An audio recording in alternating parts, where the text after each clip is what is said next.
Indonesia belakangan ini sedang diterpa masalah korupsi.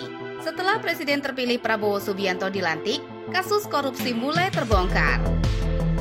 Sebelum lanjut ke pembahasan, alangkah baiknya Sobat Voice menonton video ini sampai selesai. Dan jangan lupa subscribe agar tidak ketinggalan konten menarik lainnya. Korupsi adalah penyalahgunaan kekuasaan atau wewenang untuk keuntungan pribadi atau kelompok. Biasanya dengan cara yang melanggar hukum dan merugikan kepentingan publik. Bentuk korupsi bisa berupa suap, penggelapan, nepotisme, atau penyalahgunaan dana.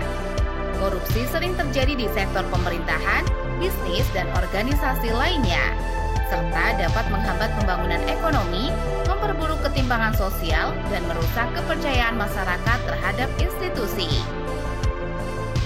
Wewenang untuk memperoleh keuntungan pribadi atau kelompok dengan cara yang tidak sah dan merugikan kepentingan publik.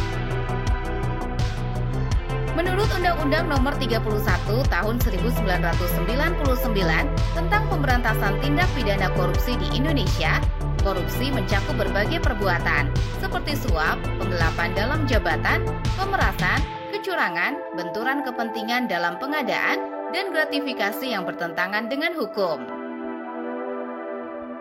Secara umum, korupsi merusak keadilan, memperlambat pembangunan, dan mengurangi kepercayaan masyarakat terhadap pemerintah dan institusi lainnya. Ada banyak faktor yang mendorong seseorang melakukan korupsi, di antaranya keserakahan dan ambisi pribadi, keinginan memperoleh kekayaan atau kekuasaan dengan cepat, kurangnya integritas, tidak memiliki nilai moral atau etika yang kuat, tekanan ekonomi. Masalah keuangan pribadi atau keluarga bisa mendorong seseorang menyalahgunakan kekuasaannya. Budaya korupsi. Jika korupsi sudah menjadi kebiasaan di lingkungan kerja atau masyarakat, seseorang lebih mudah ikut terlibat. Kurangnya pengawasan dan sanksi. Jika hukum lemah atau tidak ditegakkan dengan baik, orang merasa bisa korupsi tanpa konsekuensi berat. Kurangnya transparansi. Sistem yang tidak transparan mempermudah penyalahgunaan wewenang. Gaji yang tidak mencukupi. Di beberapa negara, pegawai negeri atau pejabat yang bergaji kecil mungkin tergoda untuk menerima suap. Tata kelola yang lemah. Sistem administrasi yang buruk dan birokrasi yang berbelit-belit menciptakan celah untuk korupsi. Kurangnya pendidikan anti korupsi. Jika sejak dini seseorang tidak diajarkan nilai-nilai kejujuran dan anti korupsi, maka ia bisa lebih mudah tergoda untuk korupsi saat memiliki kesempatan. Korupsi sering terjadi karena kombinasi dari beberapa faktor. Oleh karena itu, pencegahan harus dilakukan dengan memperbaiki sistem, meningkatkan penegakan hukum, serta membangun budaya integritas di masyarakat. Korupsi telah ada sejak manusia mulai membentuk masyarakat dan sistem pemerintahan. Praktik ini ditemukan dalam berbagai peradaban, dari zaman kuno hingga modern. Berikut adalah gambaran sejarah korupsi dari berbagai era. Korupsi sudah terjadi sejak peradaban awal, ketika kekuasaan dan sumber daya dikuasai oleh segelintir orang. Mesir kuno. Ada bukti bahwa pejabat pemerintahan menerima suap untuk mengubah keputusan hukum dan administratif. Romawi kuno. Para senator dan pejabat sering menerima suap untuk memberikan proyek atau keputusan tertentu. Julius Caesar bahkan menggunakan suap untuk mendapatkan dukungan politik. Tiongkok kuno. Pada era dinasti Han dan Tang, pejabat yang korup sering dihukum berat, tetapi praktik ini tetap berkembang. Abad Pertengahan. Di Eropa dan dunia Islam, korupsi merajalela di kalangan pejabat kerajaan dan gereja. Eropa. Sistem feodal membuat para bangsawan dan raja sering menyalahgunakan kekuasaan. Pajak yang tinggi dan tidak transparan sering digunakan untuk kepentingan pribadi. Kesultanan Ottoman. Banyak pejabat membayar suap untuk mendapatkan jabatan tinggi, sebuah praktik yang dikenal sebagai baksis atau hadiah politik. Zaman kolonial, 1500 sampai 1900-an. Saat negara-negara Eropa mulai menjajah dunia, korupsi semakin berkembang dalam bentuk eksploitasi ekonomi. Kolonialisme di Asia dan Afrika. Pejabat kolonial sering mengambil keuntungan dari sumber daya lokal dengan cara yang tidak adil. Di Indonesia, era VOC. Pada abad ke-17, korupsi di tubuh Verenigde Oost-Indische Company atau VOC sangat parah. Banyak pegawai VOC memperkaya diri dengan menggelapkan keuntungan dagang. Akhirnya, VOC bangkrut pada 1799 akibat korupsi dan salah kelola. Abad ke-20, modernisasi dan korupsi politik.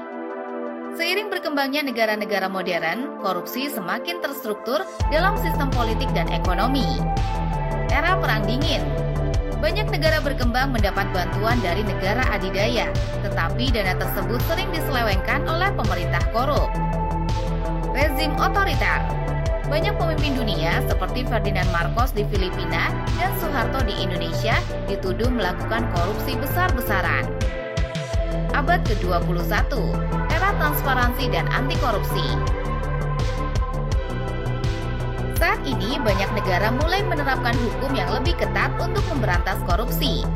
Organisasi seperti Transparansi Internasional memantau tingkat korupsi di berbagai negara melalui Corruption Perception Index atau CPI. Namun, korupsi tetap menjadi masalah serius di banyak negara, termasuk Indonesia.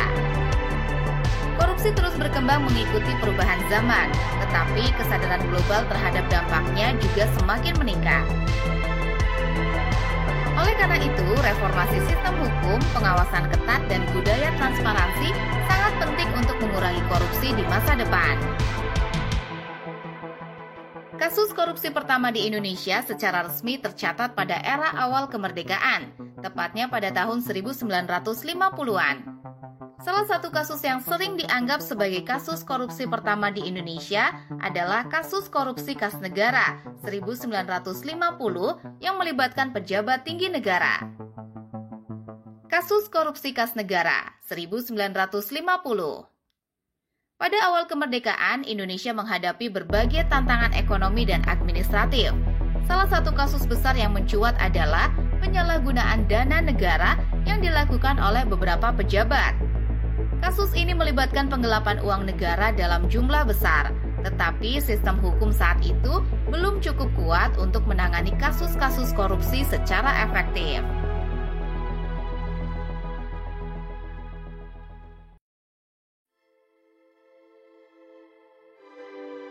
Kasus Muhammad Hatta. Wakil Presiden saat itu pernah menerima tuduhan adanya penyalahgunaan dana, tetapi kasus ini lebih pada kesalahan administratif daripada korupsi dalam arti sebenarnya. Kasus korupsi pada proyek pembangunan. Banyak proyek pembangunan nasional pada era ini yang mengalami penyimpangan anggaran karena lemahnya pengawasan. Karena masalah korupsi yang terus berkembang, pada tahun 1960, Presiden Soekarno membentuk Operasi Budi, sebuah lembaga anti korupsi pertama di Indonesia. Namun, upaya ini kurang efektif karena korupsi tetap merajalela. Korupsi semakin menjadi masalah serius di era pemerintahan berikutnya, terutama pada masa Orde Baru di bawah kepemimpinan Soeharto, yang dikenal dengan praktik korupsi, kolusi, dan nepotisme atau KKN yang sistematis.